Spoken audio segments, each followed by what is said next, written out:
নিবেদয়ামি চাত্মানং তঙ্গতি।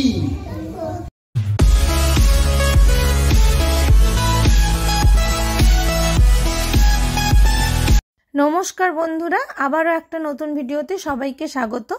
তো আজ সরস্বতী পুজো, সবাইকেই প্রথমে জানাই সরস্বতী পুজোর অনেক অনেক শুভেচ্ছা। তো সকাল সকাল রেডি হচ্ছি, স্কুলে যাব। আর সরস্বতী পুজো মানেই একটু সুন্দর করে সাজগোজ, আর পুজোর সময় মাথায় ফুল দিলে সেটা যেন দেখতে আরও ভালো লাগে। আর আমার তো ভীষণই প্রিয়। তো দিদি আমাকে একটু হেল্প করছে রেডি হতে। তো মোটামুটি রেডি আমি। তো এবার বেরিয়ে পড়ব। তো আমার সাজটা কেমন লাগলো সবাই অবশ্যই জানিও।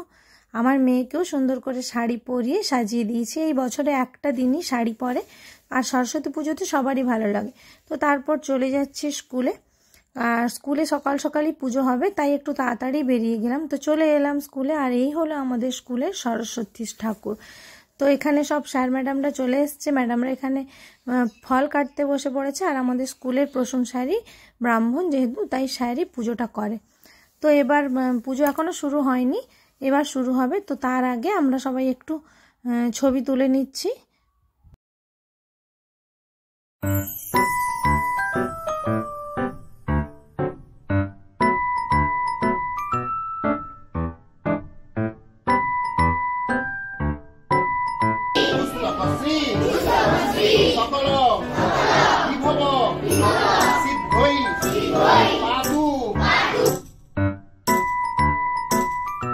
অঞ্জলি হয়ে গেছে, এবার সব শিশুদের প্রসাদ দেওয়া হচ্ছে।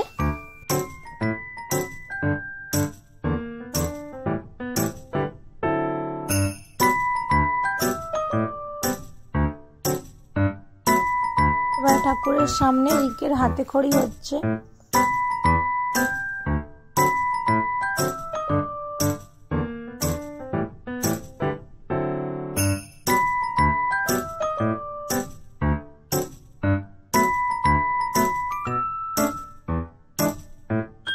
পরে এবার আমরা বাড়ি যাব। তার আগে একটু মাতপুরে গেলাম। তো সেখানে কয়েকটা ঠাকুর দেখলাম রাস্তার ধারে, খুব সুন্দর সুন্দর ঠাকুর।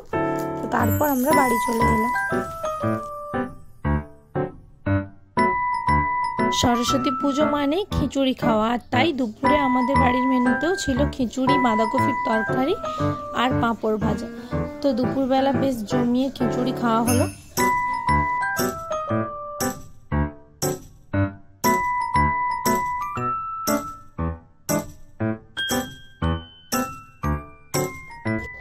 সরস্বতী পুজোর পরের দিন শীতল ষষ্ঠী, আর এই বারটা আমরা করে থাকি।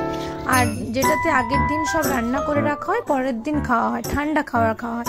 তো এটার স্পেশাল হলো গোটা সিদ্ধ, যেটা আমাদের প্রত্যেক বছরই হয়ে থাকে, আর এটা খেতে হয়।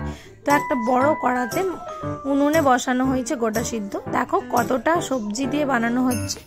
তো এটা খেতে ভীষণই টেস্টি হয়।